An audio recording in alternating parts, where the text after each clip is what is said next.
अब ये देखें सूरतुल हुमाज़ा 30 पारे में यहाँ पर भी कन्फ्यूजन पैदा होती है जब हम पढ़ते हैं कि वैलुल लिकुल्लि हुमाज़तिल लुमज़ह। अब यहाँ पर वक्फ़ है, गोल ता आ गया तो आपको वहाँ पर हा बना देनी है। अगर गोल ता ना हो तो फिर आपको ता हुमाज़त करना है, लेकिन गोल ता है तो हम इसको हुमाज़ह पढ़ेंगे। अब अगर हम यहाँ पर रुकते नहीं हैं फिर कैसे पढ़ेंगे, तो हुमाज़तिनिल्लज़ी। और अगर फ़र्ज़ करें हम रुक जाते हैं फिर क्या करेंगे कि नून को साथ मिलाएंगे या नहीं। तो फिर जब आप लुमाज़ह करेंगे तो तब आप नून को भी बिल्कुल छोड़ देंगे। अब आपने क्या करना है, अलिफ़ के ऊपर ज़बर लगानी है। अरबी ग्रामर का रूल याद रखें कि जब अलिफ़ और लाम मिल जाएं और अलिफ़ के ऊपर कुछ ना हो तो आपको हर हाल में अलिफ़ के ऊपर ज़बर लगानी होगी।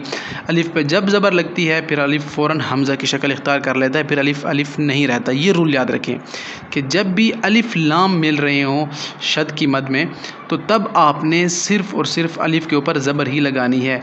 अल्लज़ी जमा, और बहुत सारे इस तरह। अब ये देखें अल्लती तत्तलिउ, अब कुछ है तो नहीं ना, अलिफ़ और लाम मिल रहे हैं तब हम अल्लती कर रहे हैं। तो ये चीज़ें आप जहन में रखें, इंशाल्लाह फिर आपको कभी भी कन्फ्यूजन पैदा नहीं होगी। एक और हर्फ है वो भी आपको मैं दिखा देता हूँ, इंसान सूरतुल मुज़म्मिल पे। ये भी बहुत लोग तिलावत करते हैं सूरतुल मुज़म्मिल, इसमें भी यही मसला है। अब देखें सूरतुल मुज़म्मिल की आयत नंबर 18 में कि शीब अलिफ़ आ रहा है ना, अब अगर मिलाएंगे हम साथ तो शीबनिस्समा, नून को यहाँ पे ले आएंगे, शीबनिस्समा मुनफ़तिरुम बिह। लेकिन हम क्या करते हैं कि हमने यहाँ पर रुकना है, शीब। अब कैसे पढ़ेंगे, अब इस समा पढ़ेंगे, उस समा पढ़ेंगे, या ज़ेर पढ़ेंगे, या अलिफ़ को पढ़ेंगे या नहीं पढ़ेंगे। फिर वही रूल अप्लाई करेंगे हम। कैसे कि हम देखेंगे कि तीसरे वर्ड्स के ऊपर क्या मौजूद है, एक अलिफ़, दूसरा सीन और तीसरा मीम हमारे पास मौजूद है। ये लफ्ज़ नहीं है, ये सिर्फ सीन है।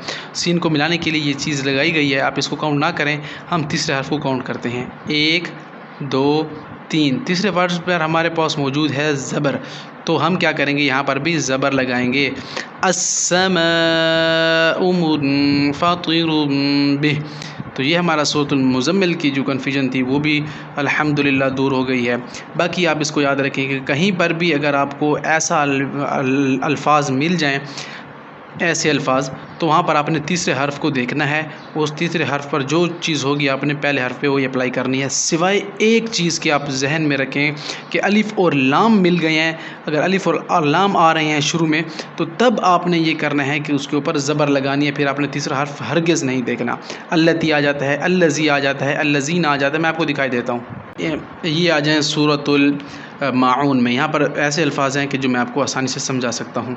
ये देखिए ना, ये है साहून, अल्लज़ीना। अलिफ़ और लाम मिल गए तब आपको तीसरा हर्फ नहीं देखना, आपको सिर्फ ज़बर लगानी है अलिफ़ और लाम पर। अल्लज़ीना हुम युराऊन। अब ये देखें अल्लज़ी, हमने ज़ाल को नहीं देखा, हमने सिर्फ़ और सिर्फ क्या देखा है कि ज़बर को, वो अलिफ़ और लाम को देखा है। तो इस तरह से आप इंशाल्लाह इन सारी गलतियों को दुरुस्त करें। और अगर आपको ये वीडियो पसंद आई है तो अपने दोस्तों के साथ, फैमिली मेम्बर के साथ और ग्रुप्स में ज़रूर शेयर करें, ताकि जो लोग ये सीखेंगे, पढ़ेंगे, समझेंगे, गलतियाँ करेक्ट करेंगे, उनको सवाब मिलेगा। और सदका जारे के तौर पर आपको भी सवाब मिलता रहेगा। जब तक कि लोग देखते रहेंगे हमें भी सवाब मिलता रहेगा। इंशाल्लाह मिलते हैं इस तरह की नेक्स्ट वीडियो में। तब तक अपना और अपने रब के फरमान का बड़ा ख्याल रखिएगा और सबसे बढ़कर इस प्यारे कुरान का बड़ा ख्याल रखिएगा। अस्सलामु अलैकुम व रहमतुल्लाहि व बरकातहू।